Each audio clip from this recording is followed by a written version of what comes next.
Hello guys, Leo sign, energy check po tayo this time. So, para po sa Oktubre pa rin itong reading natin, no? Week 2. And then, paalala lang po muna na this is a general reading. Pwede kayo mag-resonate, pwede rin pong hindi. Okay guys, kunin nyo lang po kung ano yung magre-resonate sa inyo and leave the rest. Thank you so much guys for subscribing and para po dun sa mga bumalik sa channel na to. Thank you so much guys.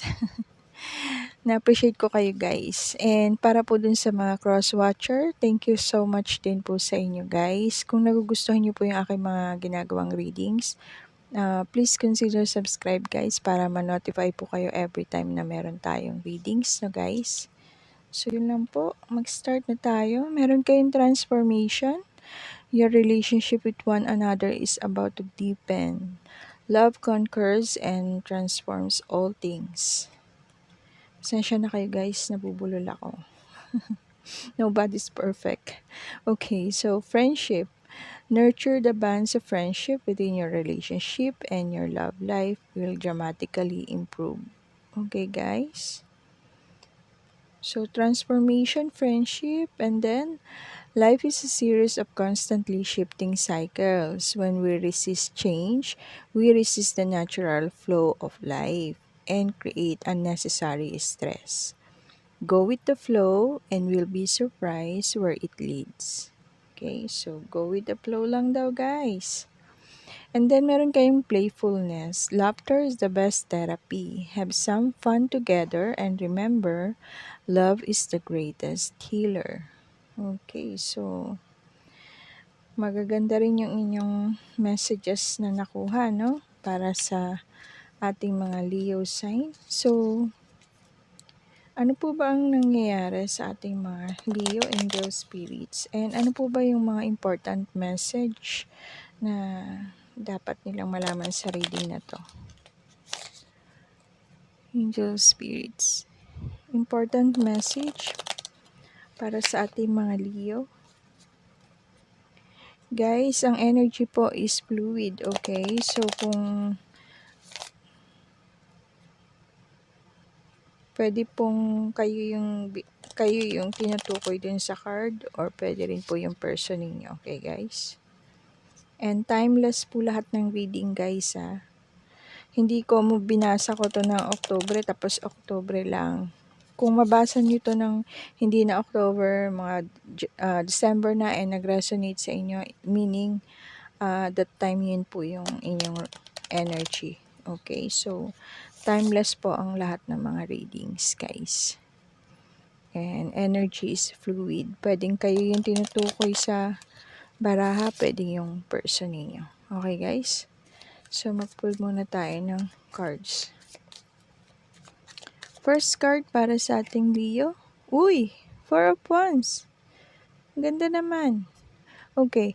Four of Wands po is Aries sign to, no? Aries sign sa zodiac.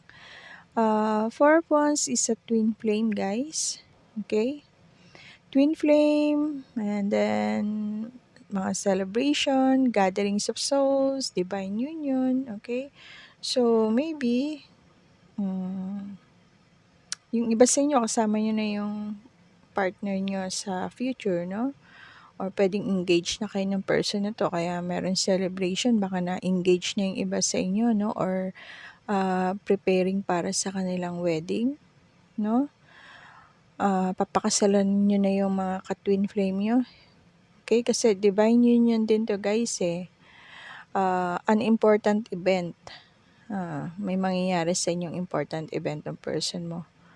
Guys, and some of you, no, mga Leo sign, very stable naman yung pamumuhay nyo together with your family. Yung iba sa inyo may mga family naman. Yung iba, magbubuo pa lang sila ng kanilang pamilya this time, no? And yun nga, siguro yung iba, ikakasal na, no guys? Kaya may celebration, may gatherings of souls. Okay, what else?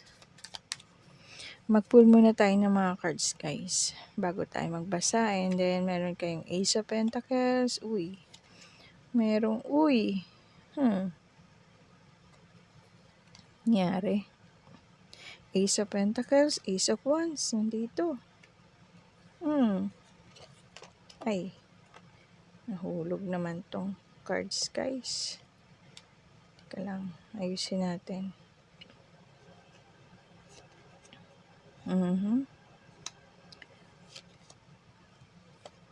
Okay.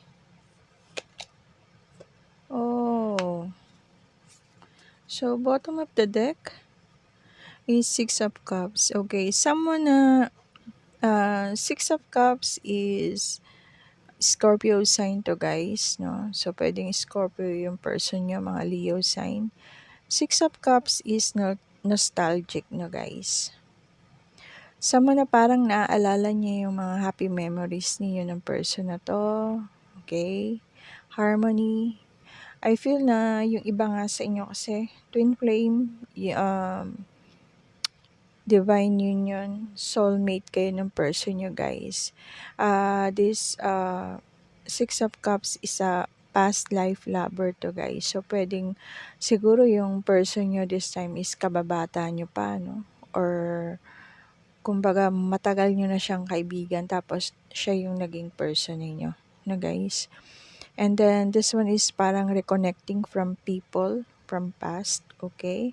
So, yung iba siguro, no, yung iba na magpapakasal pa lang, yung iba nasa magandang stable na sa kanilang family. Yung iba naman, siguro mga naghiwalay na, no? But this time, gusto ng person na to na i-reconnect ulit. Mag-reconnect dun sa person from the past, okay? Parang siya yung naging past life lover ninyo, guys. And naalala niya yung mga happy memories ninyo. Yung harmony ng pagsasama ninyo dati. Okay? Okay. Meron ditong hindi makatulog. Bakit kaya, no, guys? Meron kayong Ace of Pentacles. Ace of Pentacles is Capricorn sign to, guys, no? Very abundance, prosperity, yun nga, stability. Starting fresh, okay? Kasi nga magpapakasal pa lang yung iba sa inyo, guys. Yung twin flame soulmate natin. No? Magpapakasal pa lang kayo, may celebration, merong gathering of souls. No? So, Ace of Pentacles is a new beginning, new opportunity, starting fresh. No, guys? Planting seeds for the future. Okay? Kasi nag-start pa lang naman. And then Ace of Wands is ito pong card na to is Sagittarius, no? Ace of Wands is someone na parang may kakayanan, no? Ability to manifest anything. Okay? So meron siyang kakayanan na i-manifest yung mga nagugustuhan niya. Okay? This person is very passionate, no? Meron siyang ugali na, meron siyang strong feeling and belief na okay. Okay, maybe this person is, baka ito siya, no? Yung person na gustong mag-reconnect sa kanyang past life. Someone na, reconnecting from people from the past, no? So, Ace of Wands is parang meron siyang strong feeling and belief na magkakaroon pa ng magkakaroon pa ng reconnection sa kanila ng person na gusto niyang, yung kanyang past life lover. Okay, and then yung iba sa inyo nasa magandang pangangatawan naman this time, and some of you makaka-receive kayo ng good news, no? Okay. Ace of Wands is renewed din to, guys. Okay, so maybe kung nagkahiwalay kayo nung past person na yon, gusto ng person na to na parang mabalik yung dati yung pagmamahalan, okay? Kasi past life lover mo siya, eh. Gusto niyang mabalik yung harmony ng pagsasama ninyo, guys. So, and then meron kayong, I feel yung iba nga sa inyo may asawa na. 'Di ba sabi ko kanina, yung iba sa inyo magpapakasal pa lang, yung iba sa inyo may asawa na, and very stable yung kanilang family. Ten of Pentacles is Virgo sign, no? This one is home and family. Very established na itong family na to, no? Financially stable, truly blessed, okay? Spiritual and material abundance tong person na to. May pagka-generous, no, guys? May kaya rin sila, guys. Wealthy rin and abundance nga, guys. Okay? So, ang ganda, no? Ganda nitong cards na to. So, and then meron kayong Five of Pentacles. Okay. Five of Pentacles is Taurus card po ito, no? Someone na parang nakakaranas ng kahirapan, no? Someone na nagkakaroon ng worry. Okay? Worry, anxiety, depression. Okay, guys? Kasi some of you, no, Leo, nagkaroon kayo ng painful ending sa person ninyo. Okay?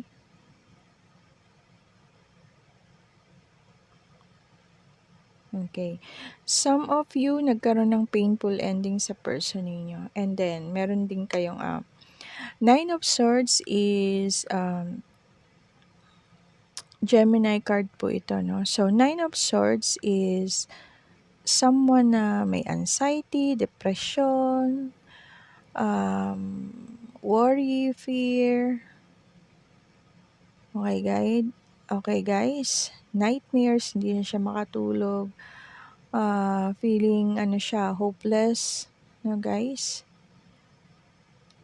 So, and then Five of Pentacles is someone na parang nakakaranas ng kahirapan, no? Siguro kaya may worry, may fear kasi nga siguro kung dating masagana siya, this time parang nakaranas siya ng hirap, no?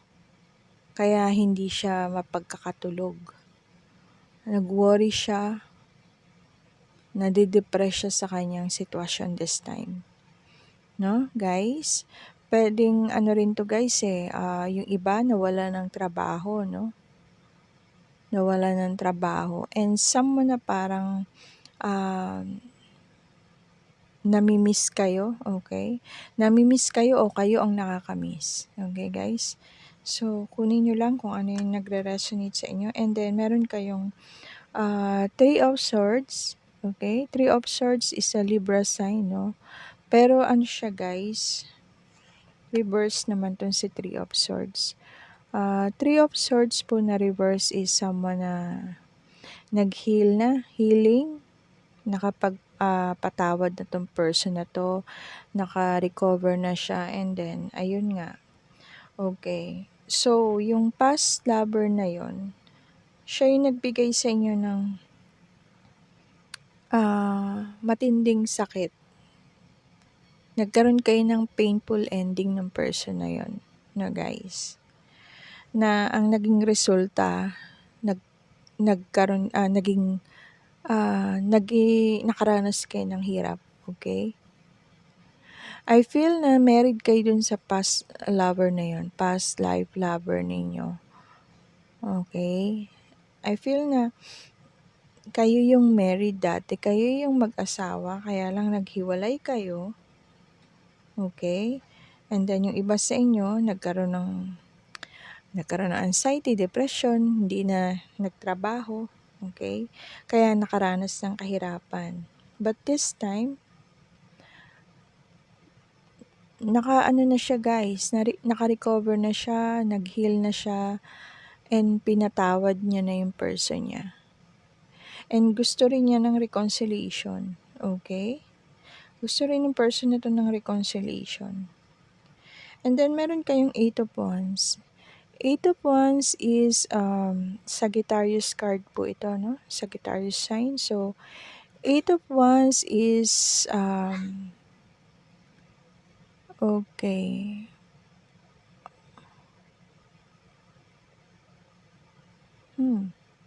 Someone na gusto makipag-usap sa inyo guys, communication. And I feel, syempre nagkahiwalay nga kayo, no? Someone na magta-travel papunta sa inyo. Okay? Making a split second decision tong person na to, past. Gusto niya ng, okay, guys? So, someone na magta-travel and gustong makipag-usap sa inyo. And tong person na to, parang nagmamadali siya this time. No? Siguro sobrang, pwedeng yung person na yun yung nakakaranas din nito. Or same kayo guys, nakakaranas kayo ng depression parehas. Mirroring kayo guys. Kaya, maski siya nakaranas din siya ng kahirapan pagdating sa kanyang kaperahan. Kasi dati, ito yung family nyo, very stable, abundance. Kaya lang, naghiwalay kayo, and napabayaan nyo yung mga sarili ninyo dahil sa sobrang sakit ng paghihiwalay ninyo. Kasi nga, ano guys, si twin flame kayo, soulmate kayo ng person. No guys? Kumbaga, ano yung nararamdaman mo, ganun din yung nararamdaman niya. Kung nasaktan ka, ganun din siya. Kaya parang nawala ng ano, kasi painful ending yung nangyari sa inyong dalawa eh. And then this time, gusto niya na makipag-usap sa inyo. Communication. And this one is healing, forgiveness, recovery, and reconciliation. Ang reverse ng Three of Swords. And then meron kayong Seven of Cups. Seven of Cups, Scorpio sign po itong card na to, no? So, Seven of Cups is parang wishful thinking, okay? Needing to move forward, okay, without knowing the full picture. Needing to move forward, pero parang walang kasiguraduhan, no? Kung ano yung magiging kahinatnan ng gagawin niya, okay? Wishful thinking tong person na to, lagi kayong pinagpapantasyahan, okay? Very confused. Okay, guys?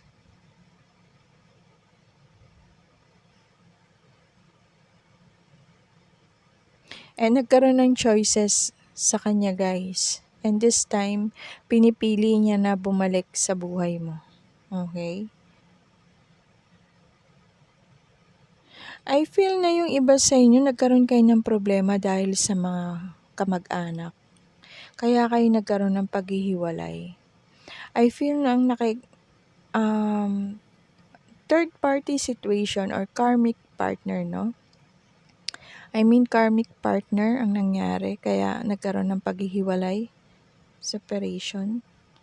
Kasi yung person ninyo, siguro nga kasi abundance yung kabuhayan dati or galing siya sa may kaya na pamilya. Okay, and then siguro, no, kaya kayo naghiwalay dahil sa mga magulang. Okay? But this time, gusto ng person yung makipag-communicate and siguro na-realize niya, no, na mahal ka niya, soulmate kayo, twin flame kayo. Kaya kayo yung pinili niya. Marami siyang pagpipilian. Very abundant siguro yung family ng person ninyo, guys. Kumbaga kaya kayo nagkahiwalay dahil sa magulang o kamag-anak. Dahil parang against sa relasyon ninyo, no guys? So, let's go deep. Tingnan pa natin ano pa ang... Kuha lang muna akong cards, guys. Okay. Ano ba ang magiging outcome nitong reading ni Leo?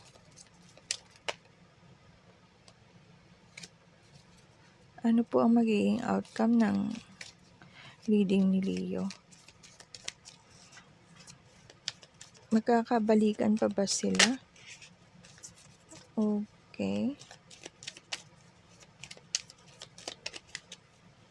May anak kayo ng person nyo, guys.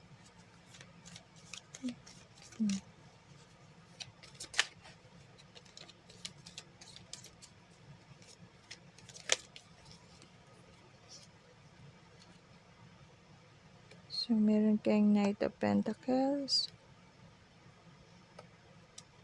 Eight of Cups. Ayun nga, oh.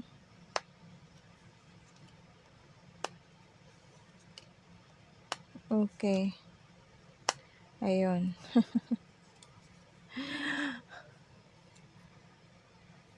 Guys, this person, Two of Swords is Libra Aries sign, no? Two of Swords is someone na hindi makapag-desisyon. May pag-aalinlangan siya, no, guys? Blindfolded tong person ito na stuck. And then making a difficult choice this time. Yun nga sabi ko sa inyo, guys, siguro tong person na to kaya na-stuck siya sa pagmamahal niya sa inyo. Kaya siya hindi makapag-decide kasi nga siguro ayaw nga ng family o ng magulang against yung magulang sa inyo, no? So kaya nahirapan siyang mag-decide. But this time, gusto niya nang bumalik sa inyo. Okay? Itong card na to is indecision, feeling stuck, and then making a difficult choice. Okay? So, very sa kanya, big decision sa kanya yung ginagawa niya this time. But kasi na-realize niya na mahal ka niya, no? Kailangan kanyang balikan at yung anak ninyo. Kumbaga, binibigyan siya ng choices. Marami siyang choices dun sa kanyang family, sa kanyang magulang. Masagana sila abundance yung family nung person mo, guys. Kaya lang, pinili niya ikaw at saka yung anak ninyo. Kaya gustong bumalik ng person na yun sa inyo. And then see, nandito pa rin tong Nine of Swords. So, I feel na sabi ko nga sa inyo, mirroring kayo. Nagkaroon na kayo ng anxiety, depression parehas ng person na to. Mirroring kayo kasi same attraction, same feelings. You have a strong soul connection ng person na yun kasi soulmate kayo, guys, eh. Okay. And masyado na siyang nahihirapan dun sa ginawa niyang desisyon. Kaya na iwanan kayo. Masyado na siyang nahihirapan, no, guys? Ten of Wands is, ano to, guys? Sagittarius card, no? Ten of Wands is, feeling overwhelmed na siya, no, guys? Tapos, too intense na yung kayang nararamdaman. And naisip niya yung mga responsibilidad niya sa inyo. Yung obligations niya sa inyo ng anak ninyo. Okay?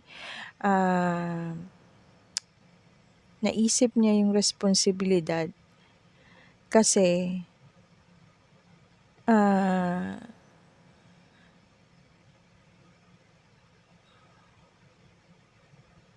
okay, naisip niya yung responsibilidad at obligasyon na para sa inyo ng anak ninyo, okay?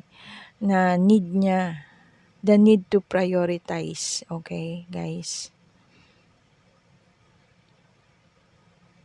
And then porsigido na tong person na tong bumalik sa inyo at ayusin yung family ninyo. Kumbaga parang hindi niya napapansinin yung ng magulang niya.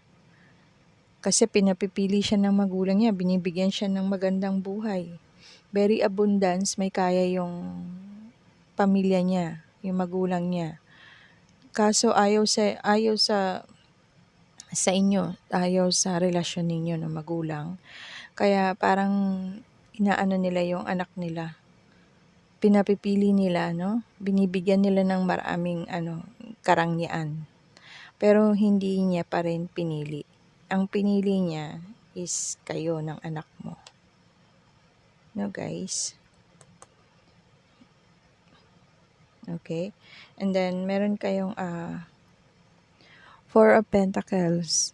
Four of Pentacles is Capricorn sign to, guys, no?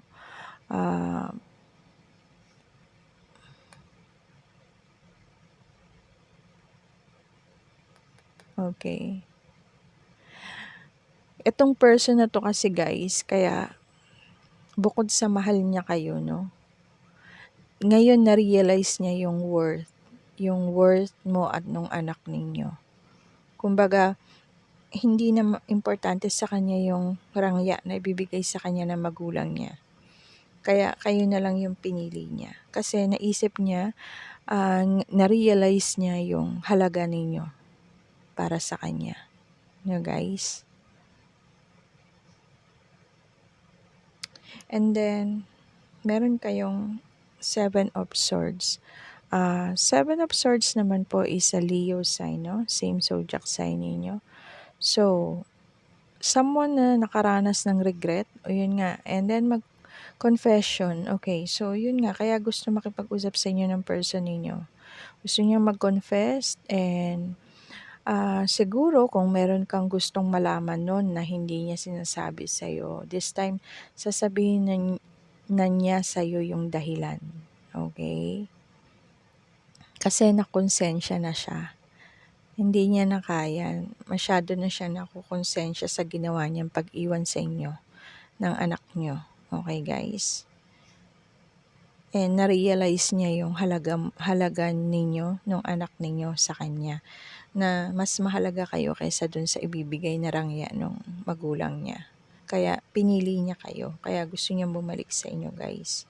And then, Eight of Cups. Okay. Eight of Cups is Pisces sign, no? Eight of Cups is parang nag-letting go siya dito sa offer ng kanyang magulang. Letting go, a time to move stuck energy, okay? Kasi nga, na-stuck siya sa pagmamahal sa inyo. And then,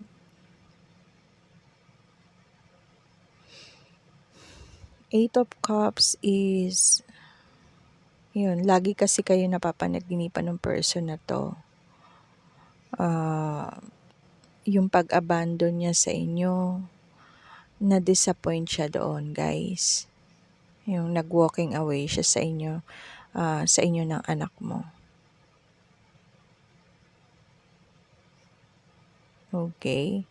So, yun po yung ibig sabihin ng cards nyo, no? So, kung ang tanong ninyo babalik ba yung person ninyo? Yes, guys. Babalik po yung person ninyo. Kayo ang pinili. Hindi niya pinili yung rangya na ibinibigay ng magulang niya para sa kanya, na para wag kayong balikan. Okay, kayo ang pinili ng person nyo kasi this time, naanuhan niya na yung halaga ninyo sa kanya and gusto niyang ibigay yung responsibilidad, obligasyon niya para sa inyo nung anak ninyo. And mahal kayo ng person nyo, guys, and nakita niya yung worth ninyo. So, mag-pull tayo ng message dito sa Union deck.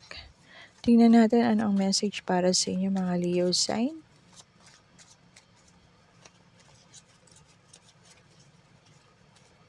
Okay.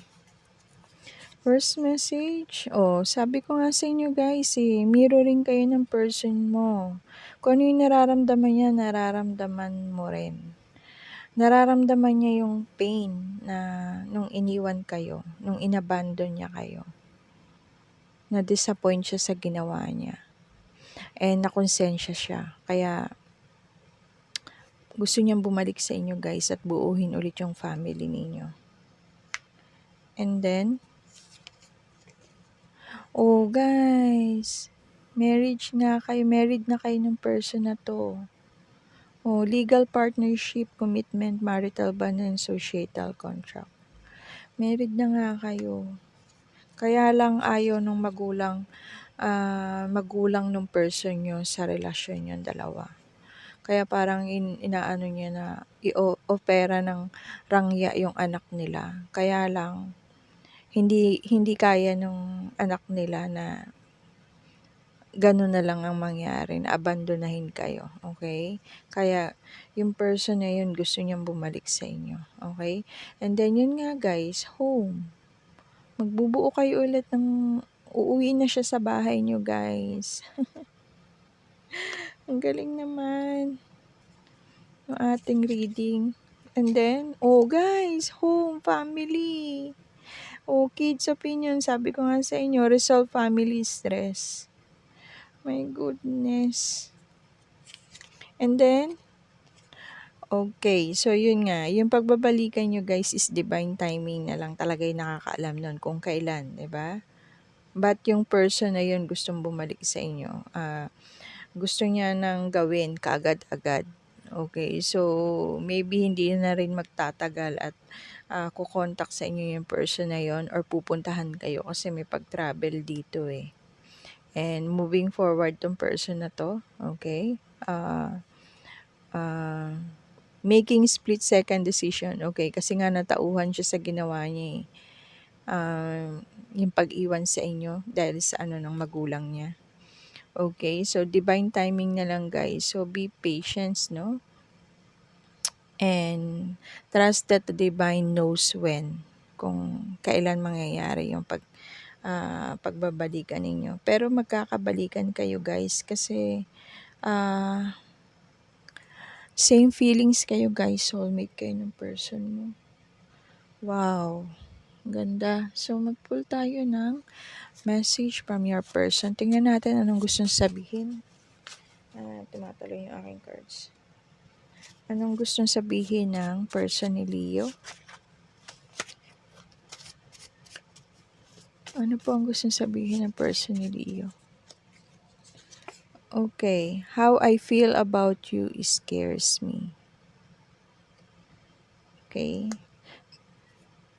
Deeply feelings yung nararamdaman ng person ninyo sa inyo guys. Lalo na may anak kayo.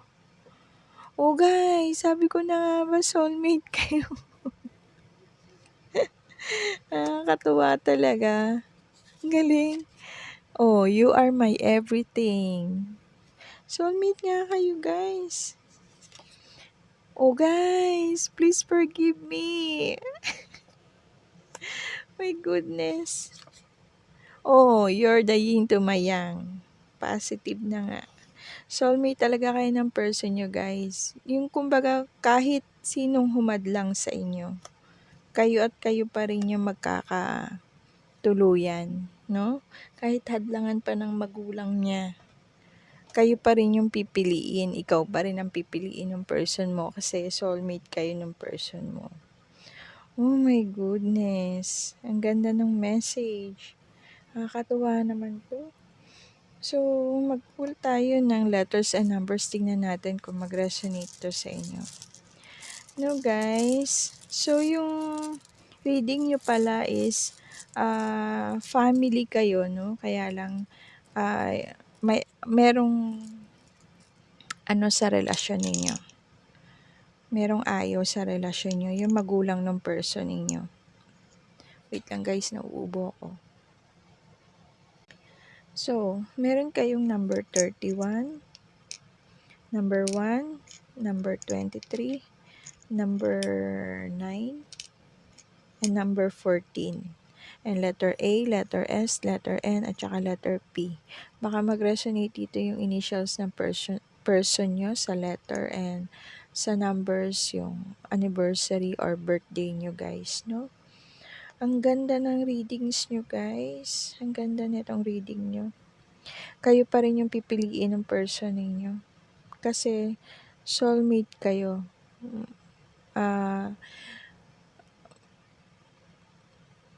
Same attraction yung nararamdaman yung dalawa guys sa isa't isa. Tapos meron kayong strong soul connection ng person na to. Kaya hindi niya kayo kayang tiisin, hindi niya kayo kayang iwanan. Kahit na ano pa sa kanya ng magulang yung karangyaan. Lahat ng gusto niya ibibigay ng magulang. Pero kayo pa rin yung pipiliin niya. Okay guys, so soon siguro, no? Magiging maayos na kayo kasi parang yung person na to nagmamadali na siyang ayusin yung family ninyo. Okay? Nakakatuwa naman yung reading ni Leo. Thank you so much guys. See you next reading, mga Leo sign. So, yun po yung kung ang tanong ninyo mahal pa ba kayo ng person nyo? Mahal na mahal kayo guys, lalo na may anak na kayo. Mahal na mahal kayo, hindi niya kayo kayang tiisin. Hindi niya, kumbaga nagkaroon siya ng awakening nagkaroon siya ng renewed sa kanyang sarili na hindi niya kailangan yung material things na binibigay ng magulang niya. Hindi niya kailangan yun. Ang kailangan niya kayo, yung family na binuo ninyo. So, babalik siya sa inyo guys. Thank you so much mga Leo sign. Napakaganda ng reading nyo. So, sana po maging maayos na yung pagsasama ninyo, no? And yun, good luck na lang po sa inyo, no? Thank you guys, Leo sign. See you next reading. Bye for now. Have a nice day and blessed be.